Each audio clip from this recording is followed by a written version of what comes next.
오늘날 하나님의 관심이 어디에 있을까 생각을 우리가 함께 해보면서 오늘날까지 우리가 목회자로 또 부름받은 하나님의 종으로 지내고 있습니다.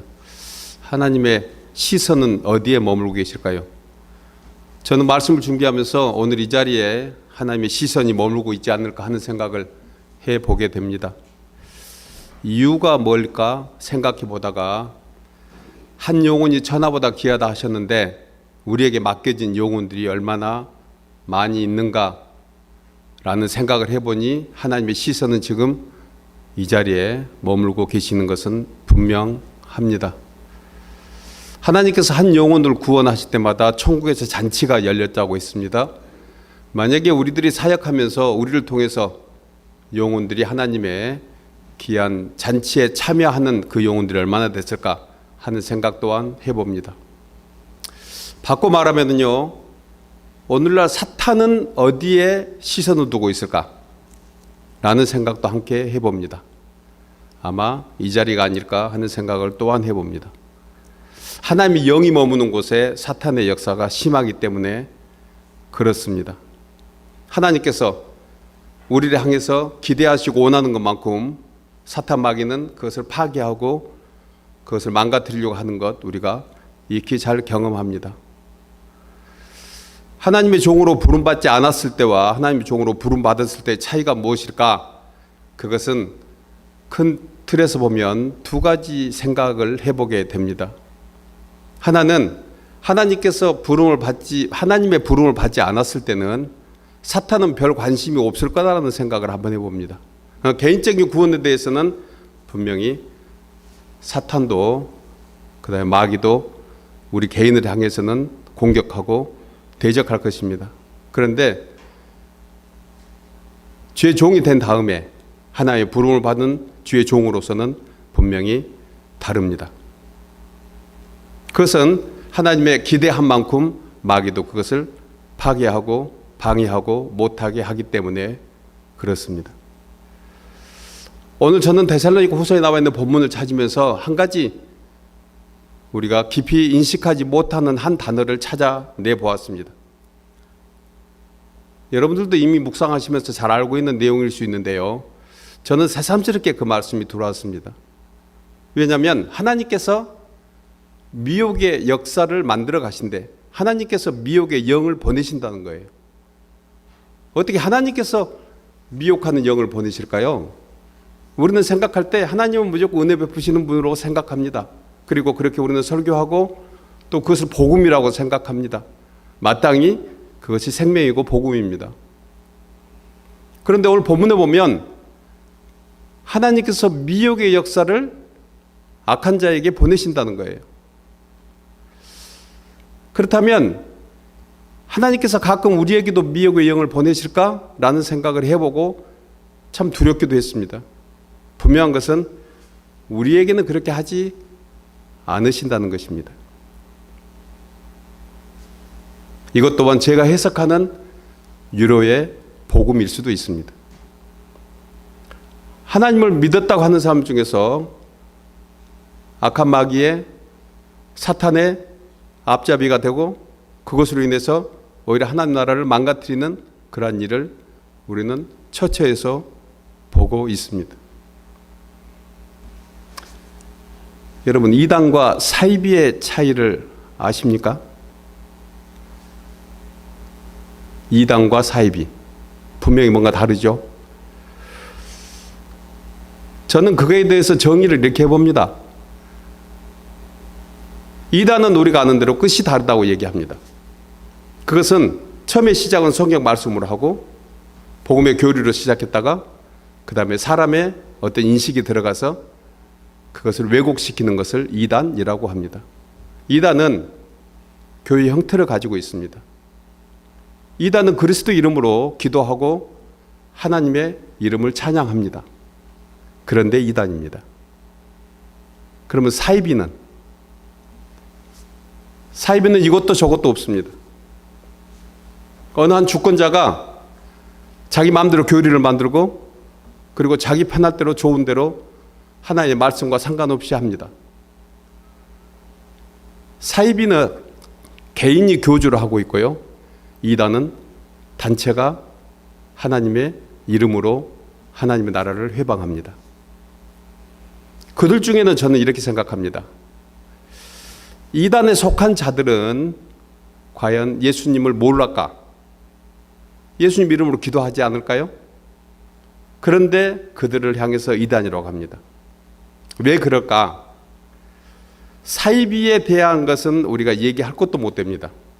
사이비는 교주가 마음대로 하기 때문에 쉽게 알 수 있습니다. 그런데 이단은 다릅니다. 하나님의 진리를 왜곡하고 하나님의 뜻을 거슬려서 인간들이 하는 방법대로 하나님의 교회를 이끌어가는 것을 이단이라고 할 수 있습니다. 한 단면만 가지고 제가 얘기하기 때문에 여러 가지 많은 이단설에 대해서 우리는 배우고 공부를 해야 합니다. 중요한 것은 우리 개인적으로 우리는 과연 이단성을 가지지 않고 있나 하는 생각을 함께 해봅니다. 오늘 하나님께서 미혹의 역사를 만들어 갈 때 그 미혹의 역사 속에 가장 큰 것이 교만입니다. 하나님께서 미혹의 역사를 만든다? 오히려 하나님이 우리를 통해서 복음을 전하고 복음의 생명을 나누게 하셔야 할 텐데 하나님은 미혹의 역사를 만들어 간다. 이 묵상을 하면서 가장 성경에 떠올랐던 한 사람이 누구일까? 출애굽기에 나온 바로왕입니다. 바로왕은 세상을 얘기합니다. 그리고 하나님을 해방하는 그러한 자의 대표입니다. 그런데 이 바로왕에 대해서 하나님이 심판을 하시고 하나님이 징계를 내리시는데 10가지 재앙을 통해서 하나님의 살아계심을 보여줍니다. 출애굽기 읽어보면 한 가지 좀 특별한 특징이 한 가지 있습니다. 그것이 무엇이냐면 바로의 마음을 강팍하게 하신대요. 아니, 하나님께서 10가지 재앙을 예정하시고 마지막 장자의 재앙까지 10번째까지 가도록 하나님의 계획하심 속에 첫 번째, 두 번째, 세 번째에 어떤 재앙들이 일어난 것 때문일까? 그러면 이해가 됩니다. 하나님의 섭리와 계획이 있으니까. 그런데 하나님의 인류를 사랑하시잖아요. 그런데 그럼에도 불구하고 하나님은 첫 번째 재앙에서, 두 번째 재앙에서, 세 번째 재앙에서 바로가 항복을 한 것 같음에도 불구하고 다시 마음을 돌이키도록 계속해서 강팍하게 만들어 간다는 것입니다. 누가? 하나님께서. 저는 오늘 단어 속에서 미혹과 우리가 흔히 하는 유혹의 단어가 무엇인가를 좀 함께 살펴보고 오늘 말씀을 정리하려고 합니다. 여러분, 미혹과 유혹의 차이가 무엇일까요? 이건 아주 중요한 차이가 있는데요. 제가 미혹과 유혹에 대해서 다시 한번 조금 더 말씀을 살펴보고 그 다음에 성경 속에 되어 있는 미혹과 유혹의 차이가 무엇인가를 살펴봤는데, 미혹은 우리 개역 개정 지금 성경, 우리가 보고 있는 성경은 미혹이라고 나와 있습니다. 미혹의 역사라고. 그런데요, 개역 한글 성경, 이전에 보던 성경은 유혹의 역사라고 나와 있어요. 이 두 개가 차이점이 무엇일까를 제가 한번 생각을 해봤습니다. 왜냐하면 우리가 그런 사람일 수 있기 때문에 그런 거예요. 우리는 때로 미혹의 역사를 받아서, 때로는 유혹의 역사를 받아서 악한 영의 괴계에 넘어갈 때가 있다는 것입니다. 주의 종인데도 불구하고. 그리고 우리는 알지 못하는 사이에 그런 괴계에 빠지고 그런 전략에 빠져서 하나님 나라를 찬송하면서도 해방하는 것이 아닌가 하는 생각을 해봅니다.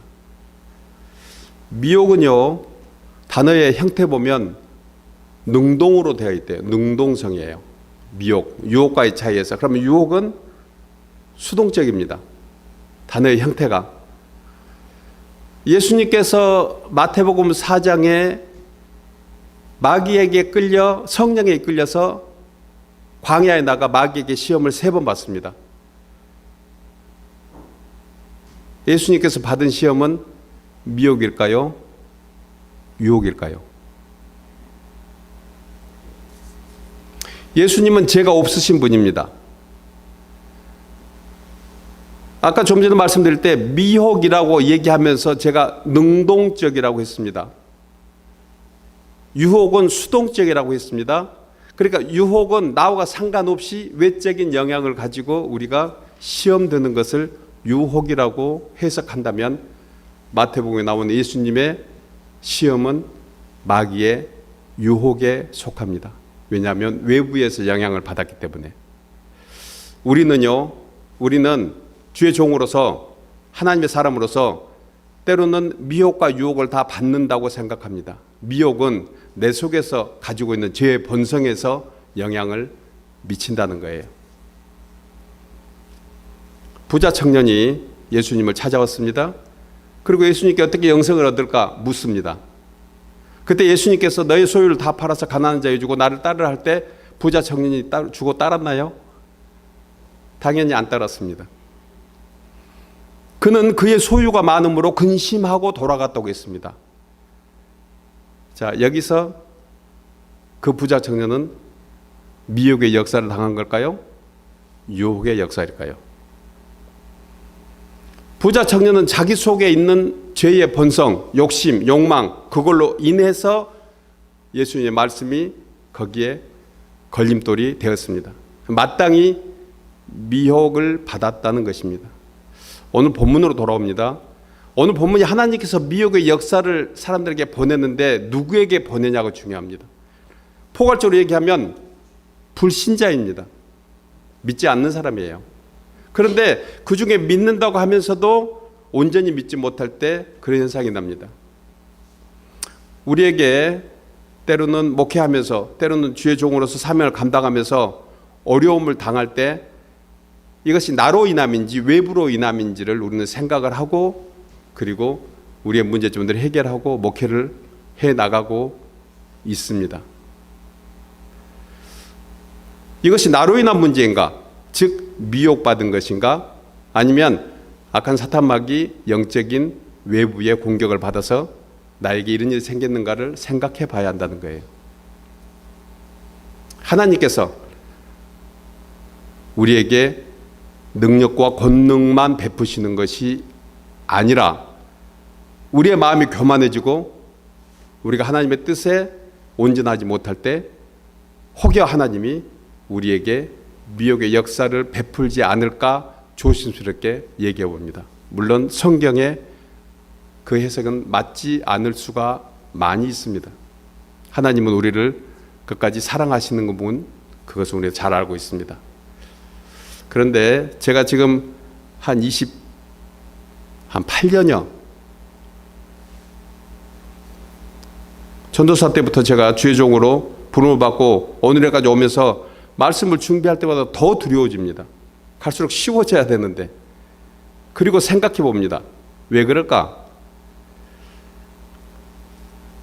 포괄적으로는 마음이 교만해서 그렇다고 생각을 해봅니다. 제 자신에서. 경험도 생기고 또 여러 가지 하나님의 말씀의 지혜도 생기고 이것 때문에 잠시 어떤 문제에서 하나님의 뜻보다는 내 생각이 더 많이 가미되고 포함되면 그때부터는 내가 심령이 우리가 교만해지는 그러한 주의 종으로 변모할 수 있는 것입니다. 감사하게도 우리는 끝까지 그렇게 가지 않도록 하나님이 도우십니다. 우리 모두는 그것을 믿고 있는 사람입니다. 그런데요, 어떤 일에서는 분명히 그르치게 되는 것만큼은 사실입니다. 우리는 오늘 말씀 속에서 다시 한번 하나님의 뜻이 무엇인지를 생각해야 합니다. 목회를 오래 할수록, 주의 종으로 오래 교회를 섬기고 하나님 나라를 위해서 할수록 더욱더 근신해야 하는 이유가 그것입니다. 우리는 언제라도 악한 영의 공격을 받을 수밖에 없는 그러한 존재입니다. 큰 목회하면은 모르겠습니다. 의미적으로 큰 목회가 뭘 얘기하는지.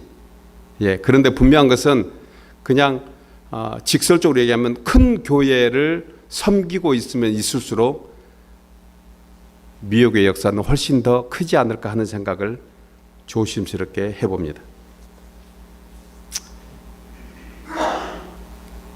여러분들 쓴소리 듣는 것을 어떻게 이겨내십니까? 한 가지 예화만 드리고 말씀을 마칠게요. 한 7세기, 그러니까 한 670년 그때 중국의 당태종이라는 그러한 황제가 나라를 다스릴 때 그때 썼던 책이 있는데 그 책이 정관종요래요. 예, 저도 말씀을 준비하다가 알았던 책입니다. 이 책은 당태종에게 가장 쓴소리를 하는 사람을 옆에 책사로 뒀다고 그래요. 그래서 이 책사의 출신은 어딘가? 이건 자기 편이 아니고 그때 당나라 때 많은 나라를 공격하고 또 이렇게 전쟁을 치렀을 텐데 그때 상대방 적군의 책사를 살려서 옆에 두고 그 책사로 하여금 당태종에게 일종의 순서를 하도록 했다고 그래요. 오늘날 여러분 혹시 기업에 레드팀을 두는 것 들어보셨습니까? 이것은 기업의 회장, 사장, CEO, 대표에게 가장 쓴소리를 하는 그러한 사람을 두는 그 기업이 가장 건실한 기업이라고 오늘날 어떤 책에서 볼 수 있습니다. 제가 목회자가 되고 나서 그리고 목회자가 되려고 하는 후배들에게 하는 얘기가 있습니다. 목사가 되기 전에 가장 중요한 것 중에 목사가 되고 나면 쓴소리 해줄 사람이 줄어들 거라는 생각을 해봅니다. 이건 무슨 얘기냐면 우리는 언제든지 내가 이롭고 내가 듣기 좋은 소리에 우리는 이미 어느 정도 익숙해져 버리지 않았을까? 우리가 목회자가 되고 나서 어른이 되고 나서 그리고 앞으로 더 그것은 심화될 것입니다. 저는 다시 한번 우리 믿음의 동역자들이 살펴보면 좋겠어요. 나에게 정관종요 같은 그러한 책을 가까이 둘 수 있는가? 쓴소리를 해주는 사람을 내가 기뻐 들을 수 있는가? 내 곁에는 레드팀을 두고 있는가? 우리는요, 이 쓴소리에 대해서 저는 성령이라고 함께 나누고 싶습니다. 교훈과 책망과 바르게 함과 의로 교육하기에 유익한 그 성경, 그리고 이 성경 말씀을 통해서 우리에게 오늘 또 성령께서는 말씀하시겠습니다. 너 잘한다 칭찬하고 격려도 하시겠지만 지금 너는 나의 기대만큼 하지 못하고 있다고 쓴소리를 할 수가 있습니다. 저는 이 소리가 미혹의 영 혹은 유혹의 영에게 우리 자신들이 노출되지 않고 우리가 그러한 모든 일을 극복할 수 있는 그러한 권능이 될 줄 믿습니다. 이 시간 제가 어떤 말씀을 함께 나눌까 생각하다가 그래도 우리 모두는 서로 쓴소리를 하면 좋겠다. 우리는 너무 달콤한 소리에 나에게 좋아하는 소리, 내 편만 대주는 사람 소리에 우리는 너무 귀가 얇아져 있지 않을까 하는 생각을 해서 데살로니가 후서 2장에 나와 있는 미혹의 역사를 하나님이 보내신다? 조심스럽게 함께 우리가 마음에 새길 필요가 있다는 것을 함께 나누고 싶습니다. 여러분, 오늘날 무엇이 진리인지 거짓인지 정말 알지 못하는 이 세상에서 우리에게 오직 진리 되시는 주님의 말씀, 그 말씀만이 우리에게 때로는 교훈하시고 책망하시고 바르게 하시고 의로 교육하게 하기에 부족함 없음을 다시 한번 생각하고 우리 필라델피아 노예 믿음의 동역자들 한 분 한 분들이 하나님의 음성에 더 귀를 기울이고 나가는 우리 모두 되시기를 주의 이름으로 축복합니다.